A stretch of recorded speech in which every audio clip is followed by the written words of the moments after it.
Misericórdia do céu. Tu fiou tudo em mera. Posso ligar a câmera? Não, rapaz!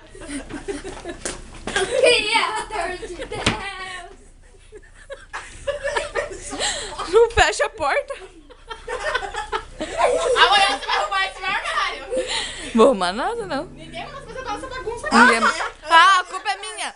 É ela que deixa as coisas ela jogadas e a culpa é minha. Ela fecha a porta. Carla. Claro. Olha aqui. Mãe, eu posso segurar? Mas Você aqui, vai dar risada, Leonardo. aqui filma quanto tempo? Mãe, posso? Então vai. É sem graça, hein? Fazer certinho. Quem que vai fazer a mãe? Eu!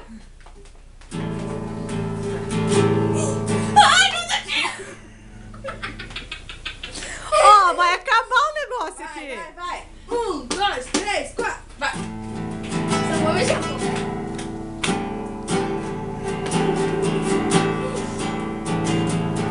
Os galhos secos de uma árvore qualquer, onde ninguém jamais pudesse imaginar.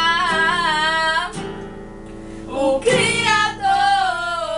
vem, uma flor a brotar. Olhai, olhai, olhai, os lírios crescerão nos campos, mas o Senhor, nosso Deus, os tem alimentado para nossa alegria.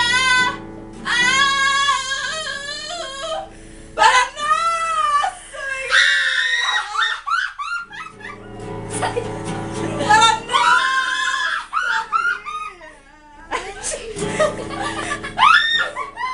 Como que eu faço a